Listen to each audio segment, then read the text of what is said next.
In the US, Canada, Brazil, Germany and China, GM foods are beginning to dominate entire sections of the market. For instance, up to 85% of corn and around 90% of soybeans are genetically modified in the States alone. After entering the World Trade Organization, Russia was also planning to widen its GM foods market, but now the country is making a U-turn on the policy. We have to protect our citizens from GMO products, and we can do it without violating our obligations to the WTO. According to Prime Minister Dmitry Medvedev, Moscow isn't going to allow planting genetically modified seeds this summer like it was planned before. The question is, why? How can we think about money when we're talking about the health of our close ones? Russia has huge territories and doesn't eat GM foods. Moreover, we have all the chances of dominating the clean, not modified food market. Parliament has also weighed in on the issue. Legislators are currently looking at increasing the punishment for breaking GMO-related laws, including hiding or distorting information on GM products, which could cause physical damage. Their idea is to equal such an offense to terrorism with maximum jail time of 20 years. GM products are still available in Russian stores, but perhaps what we're witnessing now are the first steps for their complete ban altogether. Yegor Piskunov, RT, Moscow. Hi there, I'm Darren Howard. And I'm Robert Nisbet. Welcome to part 2 of the Pushback segment, where we talk about protest in the global village. That's the actual name that I put up, by the way. I like that. Okay, so stay tuned because we've got another quick 15 minutes here, or actually 13 and a half at this point, as we salute Russia for labeling GMOs as terrorists. Yeah, that could carry a heavy penalty for anybody trafficking in GMO goods. I mean, it's like, you know, the whole world is awake about GMOs. Of course, we have guys with blinders on in North America. However, pretty hard to ignore millions of people. Now, millions of people is what we're talking about. Brazil, the World Cup, causing massive amounts of poverty and, you know, just generally ignoring the state of the citizens in that country. However, the citizens are a bit restless in Brazil, in Sao Paulo, and other cities in Brazil. Yep, a bit restless. Well, you be the judge. Check this out. Well, we turn now to Brazil, where thousands of police officers joined bus drivers for day 2 of a massive strike in Sao Paulo, just weeks before the country is set to host the World Cup. The workers are demanding better wages. They were met by tear gas when they faced off with strikebreakers. This follows last week's walkout by military police in Recife, another World Cup host city, which drew a crackdown by National Guard and Army troops. Meanwhile, more than 10,000 people have occupied a major lot next to one of the arenas that will host the World Cup's opening match. They call their protest the People's Cup, and they're opposing the nearly $500 million spent on the stadium, even as their communities lack adequate hospitals and schools. Demonstrations throughout the country have called attention to similar concerns. For more, we go to Washington, D.C., where we're joined by Dave Zirin, sports columnist for The Nation, host of Edge of Sports Radio and SiriusXM. Talk about what's happening in Brazil right now. Absolutely. Like a friend of mine who's living in Brazil right now, my friend Dylan, he just emailed me to say that the word FIFA, and that's the acronym for the International World Soccer Organization, the word FIFA is about as popular in Brazil as FEMA was in New Orleans after Hurricane Katrina.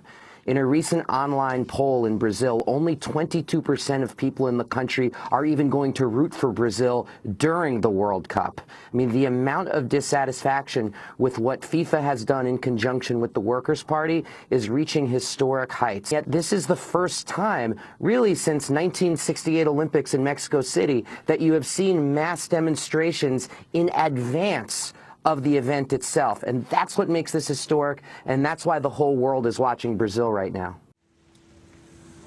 So while the world is focused on the sporting event that's occurring in Brazil, the people of Brazil are really not that happy with the what FIFA's brought to their country. Well, something like Canada, we've got billions of dollars for weapons, but ignore poverty right across the board. And of course, people are upset about that here. In Brazil, though, they're abjectly ignoring them and arresting people, so we're paying attention to that. Yeah, pepper spray and riot police. Yeah, that's good for your world image. And world image is a problem right now as we see a surface of the Hunger Games. Yeah, life is imitating art in Thailand. So we want you to check this out. You could call it a case of life imitating art. Protesters in Thailand have taken to the streets with this three-fingered salute. Look familiar? It appears the protesters have drawn inspiration from the Hunger Games. In the film and book series, the salute is used by oppressed citizens as a symbol of resistance against a tyrannical government. As for what this could possibly have to do with Thailand, first a quick refresher. After months of anti-government protests against Thailand's prime minister, the military recently stepped in, declaring a coup and placing the country under martial law. The streets emptied of anti-government protesters, and in their place are now pro-democracy protesters. They say the military takeover is a crime and have chosen the three-finger gesture as their symbol of defiance and solidarity. Although the protesters say the gesture is simply a form of peaceful resistance, Thailand's military sees it differently. Responding in a way oddly similar to the authorities in the Hunger Games, the military has warned that anyone seen using the signal could face arrest. Sure enough, the Bangkok Post released this video showing one woman who'd flashed the sign getting shoved into a taxi, reportedly by plainclothes police officers. Now, the Hunger Games isn't the only dystopian novel making its way into the demonstrations. Journalists on Twitter reported seeing protesters reading copies of George Orwell's 1984. It's also worth noting some of the protesters have told reporters the three fingers stand for liberty, brotherhood, and equality, the slogan of the French Revolution. But no matter the origin, we're pretty sure Katniss Everdeen would approve. For Newsy, I'm Elizabeth Hagedorn, multiple sources, a broader view. So, Yeah. okay? I mean, come on, seriously. This is a very, very big problem worldwide. I think Hunger Games was one of the best things to come out because it's showing what people can do. It also shows, what kind of consumers of mass culture the Thailand people are. And the world is paying attention. Thank goodness for that internet thing. Please get informed about net neutrality and the TPP. We want to keep the net neutral. That's vitally important. We're going to be doing a segment on that coming up this month. Now, it seems your favorite shoe manufacturers maybe be having a bit of a labor shortage problem where they're making Nike and Adidas footwear. Say it's not so. Oh, yes. Apparently the people that are paying less than $100 a month have a bit of an argument with them living up to their employment promises. Check this out. Thousands of workers at a major shoe factory in China, which supplies brands including Nike and Adidas, are striking over Social Security payments. Workers at the Yun factory, in the southern industrial hub Dongguan, are demanding better social insurance and housing fund contributions. The dispute has been ongoing since early April, with workers reportedly rejecting an offer from the company. China has faced growing labor strikes in recent years. The Yun workers are said to be angered at unpaid Social Security payments. Tricking us. Worker Kui Dangang told the Associated Press news agency that the company had not paid sufficient workplace insurance coverage, something he learned after he had injured himself at work. The factory has been tricking us for 10 years, another worker said. Their local government, Labor Bureau, Social Security Bureau and the company were all tricking us together. However, a Yun spokesman told Reuters that a revised social benefit plan had been announced, following thorough internal analysis and calculation and considering all the factors including the affordability from the factory perspective. Photos posted on social media appeared to show protesters gathered on the streets with banners accusing Yun of breaking the law,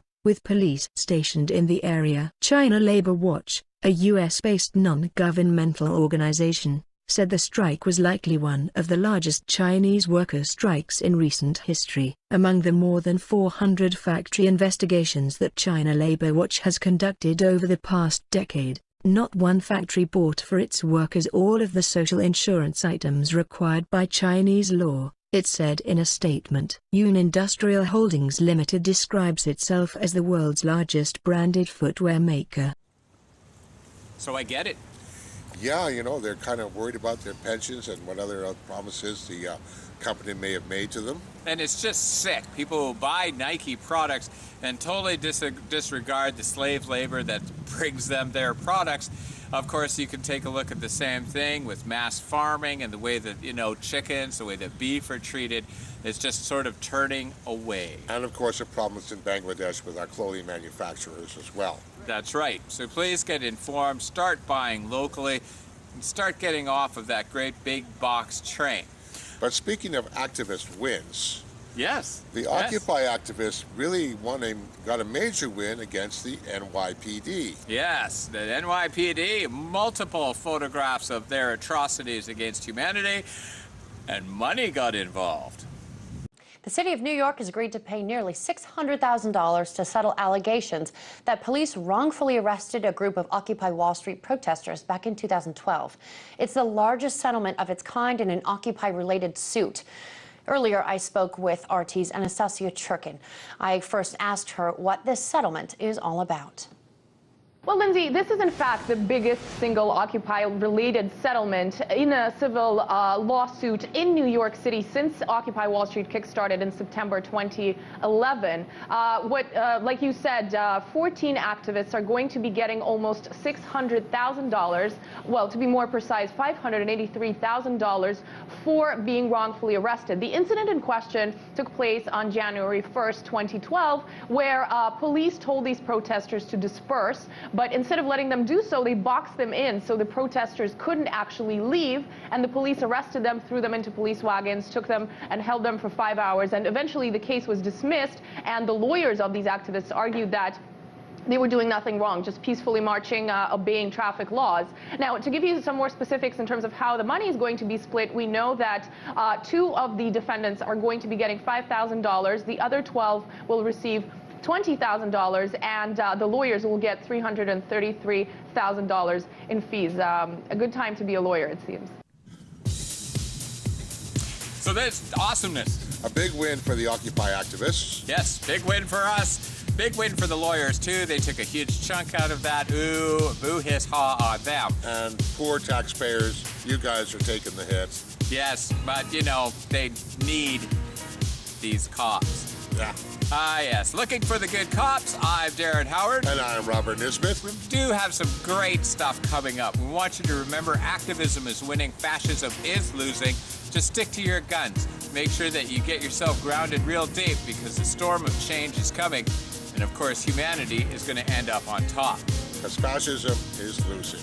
Make sure that you check out our documentaries coming up, too. We're going to be talking about freeloaders. We're going to be talking about the disabled. And we're going to be talking about warriors and thieves. A sneak preview coming up on that this month.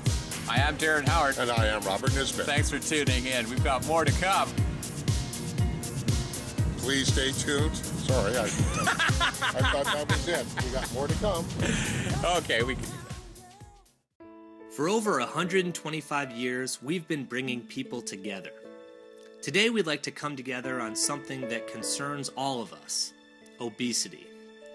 The long-term health of our families and the country are at stake, and as the nation's leading beverage company, we have played an important role. Across our portfolio of over 650 beverages, we now offer 180 low and no-calorie choices. These diet beverages still pose serious health risks. Even though we've reduced the calories per serving, these beverages can still cause kidney problems, obesity, metabolic syndrome, cell damage, and rotting teeth, which leaves 470 beverages which have extremely high, unhealthy levels of calories. Consuming large amounts of rapidly digested sugar and high fructose corn syrup causes a spike in blood sugar and insulin, which can lead to inflammation and insulin resistance, both of which may increase your risk of stroke, heart disease, diabetes, obesity, and cancer. Coke has also been known to accelerate aging and cause high cholesterol. The American Heart Association recommends consuming no more than 450 calories from sugar-sweetened beverages per week, the amount in about 3 cans of soda. Imagine if cigarette companies said they were doing something responsible to protect you. How would you react to that? Beating obesity will take action by all of us, based on one simple, common-sense fact. All calories are not the same, and the calories in Coca-Cola products have no nutritional value. If you choose to live a healthy lifestyle, then you should not be drinking any of our products. If you drink Coke, you'll get fatter and fatter. The solution is simple, and it's right in front of your eyes. Don't drink Coke. It's killing you and your family. Coca-Cola. We're partially responsible for America's obesity problem.